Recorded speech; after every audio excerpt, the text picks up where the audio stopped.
bagi kita semua. Anak muda yang bersemangat datang kepada Tuhan, lambaikan tangannya ketika saya bilang shalom. Shalom bagi kita semua. Haleluya. Sungguh luar biasa pemuda-pemudi yang membawakan pujian penyembahan bagi kita. Saya senang melihat pemuda-pemudi yang semangat untuk memuji nama Tuhan. Di masa mudanya memberikan hidupnya kepada Tuhan Yesus. Sebelum saya memulai firman Tuhan, terlebih dahulu saya memperkenalkan diri dulu. Mungkin tidak semua yang mengenal saya. Nama saya Ayu Sitorus, orang Batak, asal dari Kota Cane, Aceh Tenggara.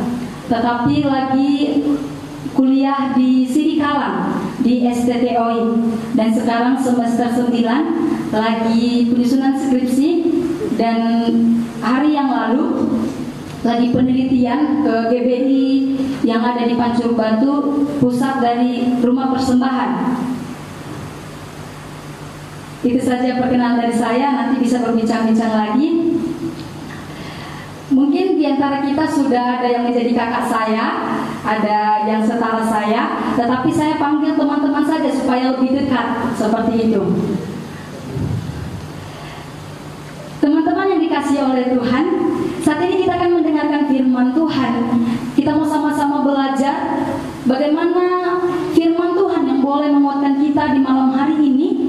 Kita langsung saja buka di dalam Yohanes 17 ayat 3. Yohanes 17 ayat 3. Satu ayat saja, kita mau membaca-baca bersama-sama dengan suara yang kuat. Kita mau sama-sama apa maksud firman Tuhan di malam hari ini bagi kita. Yang sudah mendapatkan katakan amin. Yohanes 17 ayat 3. 1, 2, 3 ya.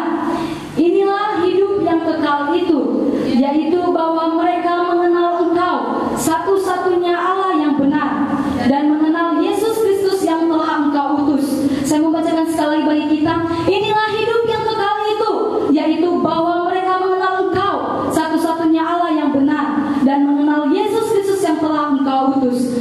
Teman-teman yang dikasihi oleh Tuhan, banyak orang yang sudah melayani Tuhan, banyak orang yang mengenal namanya Tuhan, tetapi tidak semua orang benar-benar mengenal Dia secara pribadi.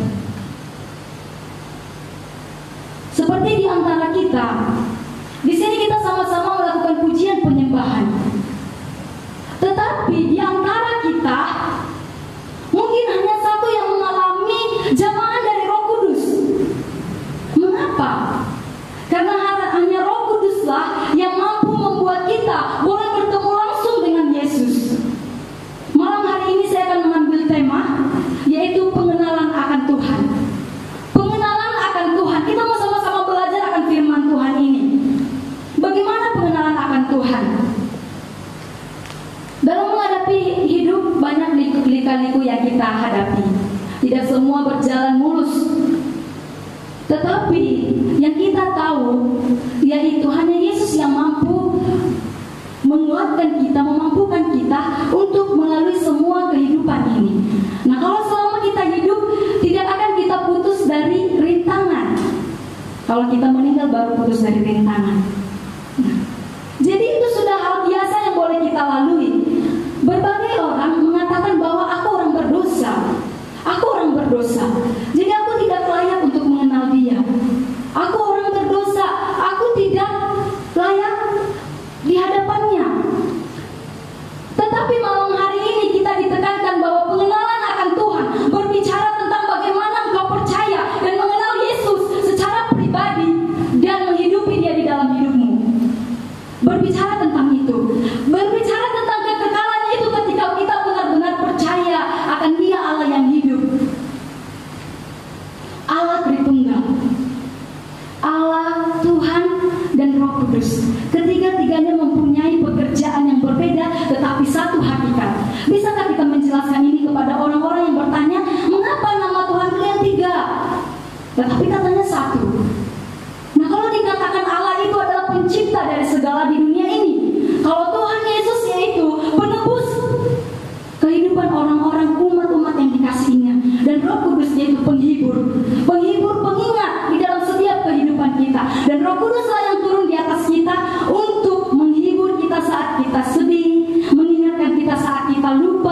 saat kita lupa beribadah, Dia ingatkan kita. Itulah pekerjaan Roh Kudus.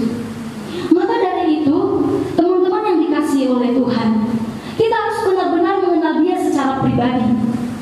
Seperti kalau anak-anak muda zaman sekarang, ketika dia menyukai seseorang, ketika dia kagum akan seseorang, dia pasti berusaha ingin mengenal dia secara pribadi, mengenal bagaimana karakternya, apa sih yang dia suka, apa sih yang tidak dia suka.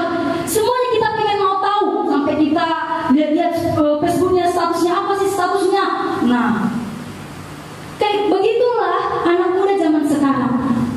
Sekarang menjadi pertanyaannya, sungguh aneh kalau orang-orang Kristen tidak ingin mengenal Yesus secara pribadi. Sungguh aneh kalau orang Kristen hanya tahu namanya Yesus, tetapi tidak tahu bagaimana pribadi Yesus.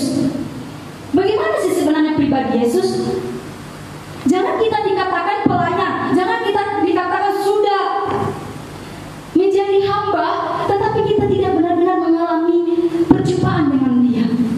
Tidak benar-benar mengalami karakternya bagaimana. Mengapa kita harus mengenal Dia secara pribadi? Mari kita buka di dalam Filipi 3 ayat 8. Salah seorang membacakannya. Filipi 3 ayat 8. Dengan suara yang kuat yang sudah mendapatkan 1, 2, 3 ya. Malah segala sesuatu kuanggap rugi karena pengenalan akan Kristus Yesus Tuhanku lebih mulia daripada semuanya. Oleh karena Dialah aku telah melepaskan semuanya itu dan menganggapnya sampah supaya aku memperoleh Kristus. Amin. Amin. Tidak ada yang lebih mulia di dalam dunia ini selain mengenal pribadi Yesus. Yesuslah yang kita kenal, itulah yang termulia dari segalanya. Baik itu pekerjaan apapun di dalam dunia ini, apapun pekerjaan kita, yang termulia dari antara segalanya yaitu mengenal Yesus. Mengenal Yesus. Nah sekarang kita mau mengenal apa sih yang Yesus suka, apa sih yang Yesus tidak suka. Seperti kita ketika menyukai seseorang, kita ingin tahu bagaimana dia, apa sih yang disukanya. Begitu juga dengan pribadi Yesus. Saat ini kita mau sama-sama belajar apa yang tidak Yesus sukai dan sangat membuat Yesus marah. Yang pertama, orang munafik. Orang munafik. Kita mau sama-sama cek di dalam Matius 23 ayat 26 sampai 28. Matius 23 ayat 26 sampai 28. Nah, hari ini kita mau banyak membuka firman Tuhan karena kita anak-anak muda dan kita supaya mengingat firman Tuhan hari ini. Salah seorang membacakannya dari Matius 23 ayat 26 sampai 28. Begini firman Tuhan, hai orang Farisi yang buta, bersihkanlah dahulu sebelah dalam cawan itu, maka sebelah luarnya juga akan bersih. Celakalah kamu, hai ahli Taurat dan orang Farisi, hai kamu orang munafik, sebab kamu sama seperti kuburan yang dilabur putih. Yang sebelah luarnya memang bersih tampaknya, tetapi yang sebelah dalamnya penuh tulang belulang dan berbagai jenis kotoran. Demikianlah juga kamu, di sebelah luar kamu tampaknya benar di mata orang, tetapi di sebelah dalam kamu penuh kemunafikan dan kehujanaan. Amin. Amin. Orang munafik, Yesus marah pada saat itu, lalu mengatakan, hai kamu orang-orang Farisi dan orang-orang munafik. Yesus marah. Siapa di sini yang pernah marah? Nah, semuanya pasti pernah marah. Namanya juga kita manusia. Kita manusia. Tetapi kita mau belajar mengapa Yesus marah. Yesus sangat tidak suka kepada orang munafik. Nah, bagaimana supaya kita tidak menjadi orang munafik? Belajarlah apa adanya. Belajar apa adanya. Belajarlah tulus murni hati. Itulah yang membuat kita menjadi orang-orang yang tidak munafik. Ada orang seperti ini. Ketika dia boleh bertemu dengan pendeta, suaranya sangat lembut seperti itu. Nah, sangat lembut. Tetapi di luar dari ibadah itu, ternyata orangnya sangat luar biasa seperti itu. Orang yang heboh, orang yang suka cakap-cakap yang tidak Tuhan suka. Nah, seperti itu. Tetapi kalau sudah masuk gereja seperti malaikat, shalom amang pendeta, shalom.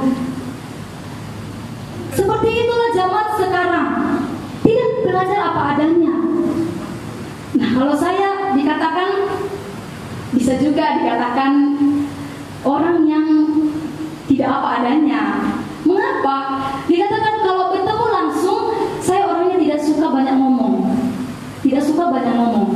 Sampai-sampai anak muda saya mengatakan, pemuda-pemudi saya, tante ini kalau jumpa tidak suka ngomong, tetapi kalau di altar berjam-jam bisa ngomong seperti itu.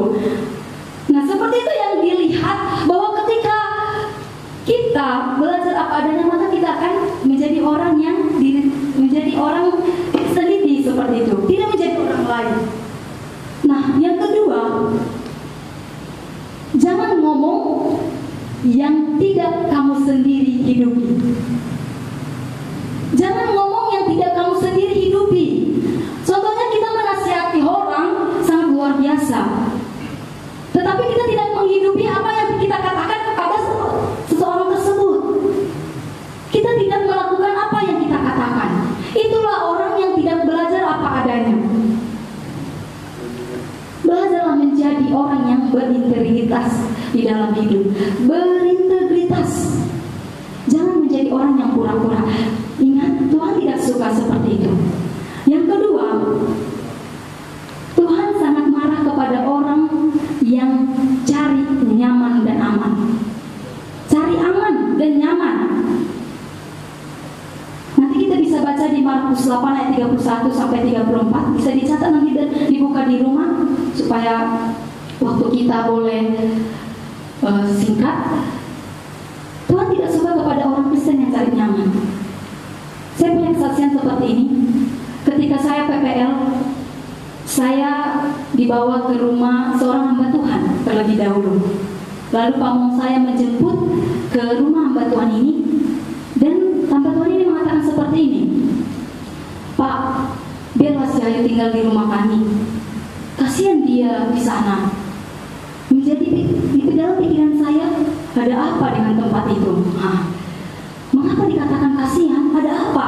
Sudah banyak pertanyaan, tetapi saya mencoba tetap tenang. Lalu pamong saya bertanya lagi, "Ayu, apakah kamu tetap mau tinggal di sana atau tinggal saja di Medan bersama dengan Bapak?" Saya tetap katakan, saya mau tetap tinggal di sana, Pak, karena saya bisa lebih dekat dengan jemaat di sana. Saya lebih tahu bagaimana mereka, dan saya lebih banyak pengalaman ketika saya tinggal di sana. Teman-teman yang dikasih oleh Tuhan, di dalam cerita yang singkat ini kita bisa melihat kalau saya ingin mencari nyaman, saya mungkin yang mengambil pilihan untuk tinggal di Medan. Karena di tempat saya yang ternyata tempat praktek saya tidak ada jaringan, tidak ada listrik, jalannya rusak, dipenuhi dengan sawit, sangat hutan. Kalau kita pun mau pergi ke sungai, sungainya jurang-jurang, dan ada kamar mandi sama sekali. Langsung saya teringat, berarti ini yang dibilang hamba Tuhan tadi.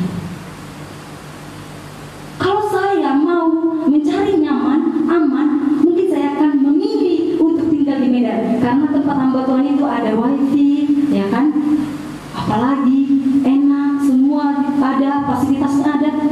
Tetapi teman-teman yang dikasih oleh Tuhan, kita tidak mau menjadi anak-anak Kristen, anak-anak Tuhan yang mau mencari nyaman dan aman saja. Kita mau keluar dari zona nyaman kita. Kita mau keluar dari zona nyaman kita. Jangan cuma cari nyaman. Karena nyaman di sini, ya udah, di sini saja. Nah, kalau kita juga bisa melihat, kalau kita terbeban, banyak umat-umat Tuhan yang masih belum mengenal Tuhan di sana. Seharusnya kita boleh melihat mereka, mencari jiwa yang terbelenggu. Itu satu tanda bahwa kita tidak cari aman. Dan yang ketiga, Tuhan tidak suka kepada orang yang mencari keuntungan dalam kedok pelayanan. Alkitab mencatat bahwa Yesus pernah marah ketika rumah ibadah dijadikan tempat jualan.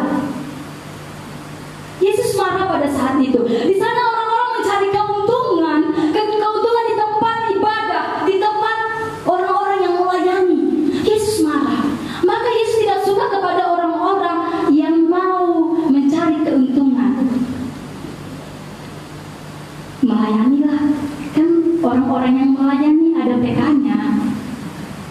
Ya nggak apa-apa lah. Hati-hati dengan orang seperti ini. Ada atau tidak ada, harus tetap melayani. Dengan siapa kita melayani? Bersama siapa kita pelayanan? Siapa yang harus kita layani? Yesus yang harus kita layani. Yesus membuat dia senang. Dan yang keempat, yang terakhir teman-teman, yaitu Yesus tidak suka kepada orang yang menyepelekan pelayanan anak. Dicatat di dalam Markus 9 ayat 42. Di sana Yesus apa? Katakan bahwa Yesus tidak suka kepada orang-orang yang menyepelekan pelayanan anak. Ada orang karena pelayanan anak kecil, dia menyepelekannya, tidak ada persiapan sama sekali. Kiranya anak-anak, kan anak-anak, apapun yang mau katakan mereka tidak ngerti. Hati-hati. Buat anak-anak Tuhan yang pelayanan, hati-hati. Anak-anak lebih condong ingatannya luar biasa daripada kita-kita yang sudah dewasa. Maka jangan pernah menyepelekan pelayanan anak. Belajarlah sungguh-sungguh. Saya orangnya tidak suka untuk menolak pelayanan. Makanya secara tiba-tiba pun ya tidak apa-apa. Karena saya percaya bahwa ketika kita dipercayakan untuk melayani, itu bukan secara kebetulan. Tidak ada yang kebetulan.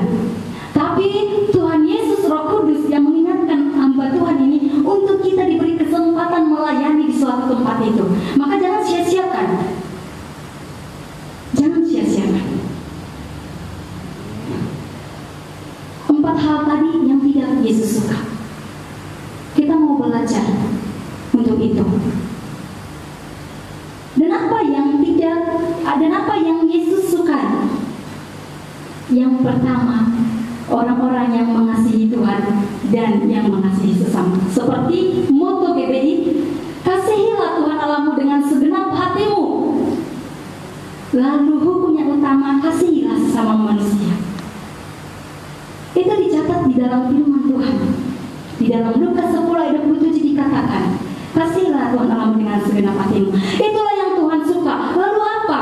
Tuhan ingin setiap orang-orang yang Dia kasihi benar-benar percaya kepada Dia dan berbuah di dalam hidup. Tidak hanya sekedar menjadi orang Kristen, tetapi orang-orang yang boleh berbuah di dalam kehidupan, berdampak di dalam kehidupan. Apa buah yang ingin Tuhan mau dari kita, pemuda-pemuda Kristen?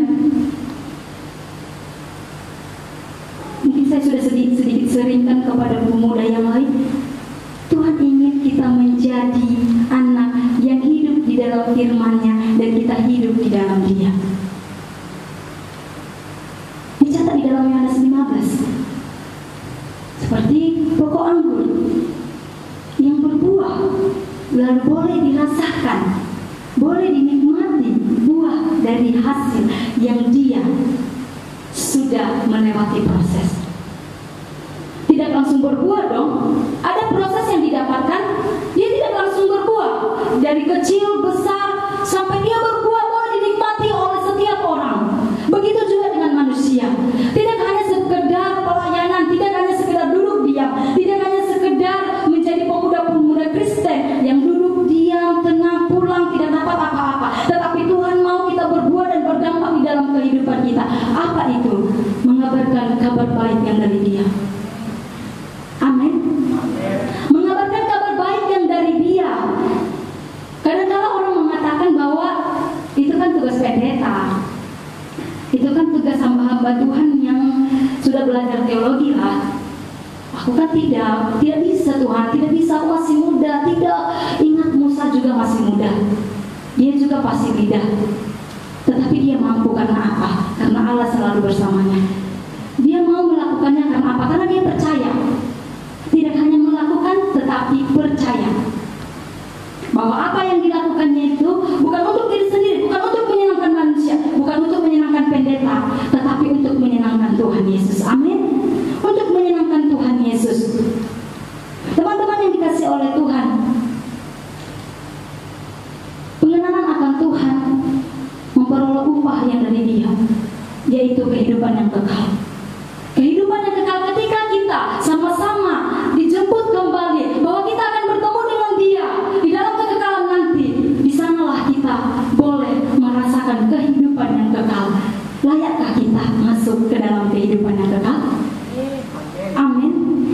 Siapa di antara kita yang sudah percaya bahwa ketika kita dijemput nanti, kita akan bersama-sama dengan Dia di dalam kekekalan?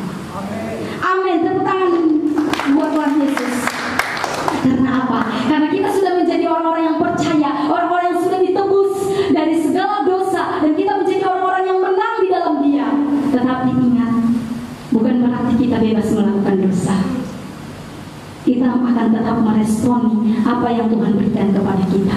Dengan cara apa? Berbuah di dalam hidup kita. Berbuah di dalam hidup kita. Itulah yang Tuhan senangi dari orang-orang. Seorang pemenang kehidupan tidak akan takut menghadapi tantangan dan rintangan. Amin. Seorang pemenang kehidupan tidak akan takut menghadapi rintangan dan tantangan. Sama hanya tadi, tidak hanya mencari nyaman, tetapi ikut bersama Dia, memikul salib, menyangkal diri, dan mengikut Dia. Siap menderita? Amin. Siapa di antara kita yang siap menderita? Ada yang seperti ini, ada yang seperti ini, ada yang ragu-ragu, ada yang seperti ini. Kita mau katakan siapa yang siap menderita bersama dengan Kristus hari ini? Amin. Beri kemuliaan bagi nama Tuhan Yesus. Anak-anak muda yang dikasihi oleh Tuhan, engkau ada pada saat ini bukan secara kebetulan, tetapi engkau dipilih oleh Tuhan untuk saat ini dibaharui oleh firman-Nya, dan engkau akan dituntut melakukan firman-Nya. Engkau menjadi pemuda-pemuda Kristen yang berbuah, berdampak di setiap kehidupan. Tidak hanya menjadi orang-orang Kristen yang gampangan, yang asal-asalan, tetapi engkau menjadi pemuda-pemuda Kristen yang berbuah di dalam hidupmu. Amin. Amin. Siap berbuah. Tidak hanya menjadi pemuda-pemudi yang duduk diam, tetapi jangkau setiap teman-teman yang di luar sana, teman-teman yang masih belum mengenal Tuhan, teman-teman yang masih melakukan yang tak berkenan di hadapan Tuhan. Coba kita lihat saudara-saudara kita. Kita masih bersyukur hari ini. Kita masih mau mendengarkan apa yang Tuhan mau dari kita. Kita masih dipilih. Tidakkah ada hati kita terbeban untuk melihat teman-teman kita di luar sana yang kehidupan mereka jauh dari firman Tuhan? Bagaimana dengan kita?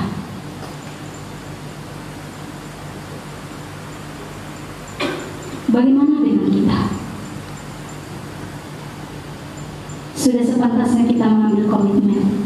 Tuhan, aku mau dipakai menjadi anak muda yang mau melayani Tuhan. Tidak hanya duduk diam, tetapi aku mau melayani Tuhan. Amin.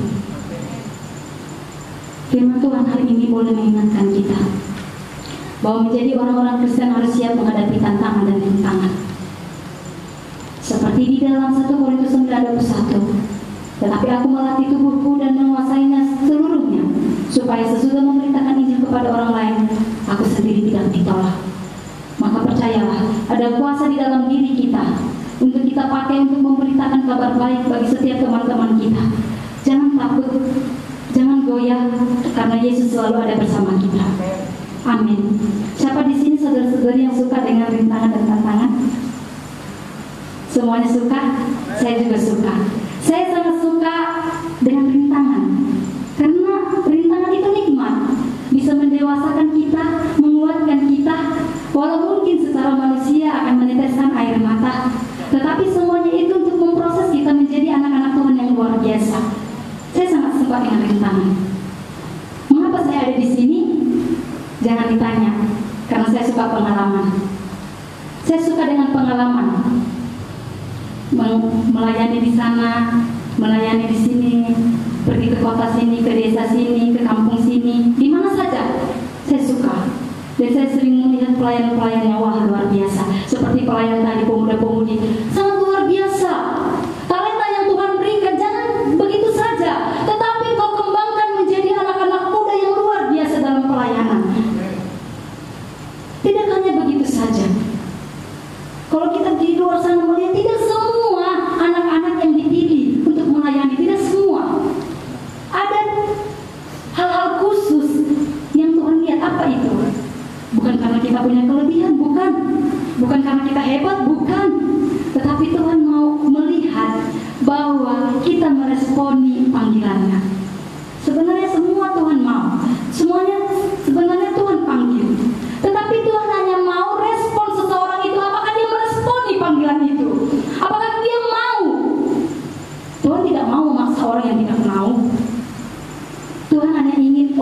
mau tulus melayani, orang yang mau melayani, tidak karena terpaksa. Maka dari itu ingat, ketika engkau sudah menjadi pelayan hari ini, kembangkanlah talenta yang Tuhan berikan. Jangan diperlakukan segampangnya, jangan asal-asalan. Persiapkan diri sebelum ke altar, karena altar ini kudus di dalam Tuhan, untuk melayaninya, bukan untuk kemegahan diri sendiri, tetapi untuk melayaninya. Maka dari itu pemuda-pemudi yang dikasihi oleh Tuhan Yesus, saat ini kita diingatkan kembali menjadi pemuda-pemudi yang berintegritas di dalam Dia, menjadi pemuda-pemudi yang berbuah di dalam Dia, menjadi pemuda-pemudi yang mau melayani Dia seumur hidup kita. Amin. Inilah firman Tuhan yang boleh kita dengar malam hari ini. Kita mau menjadi pelaku-pelaku firman Tuhan. Kita mau menjadi anak-anak yang tidak asal-asalan, tetapi menjadi pengikut Tuhan yang tulus dan setia, yang tidak menjadi orang munafik, tetapi menjadi orang yang sungguh-sungguh.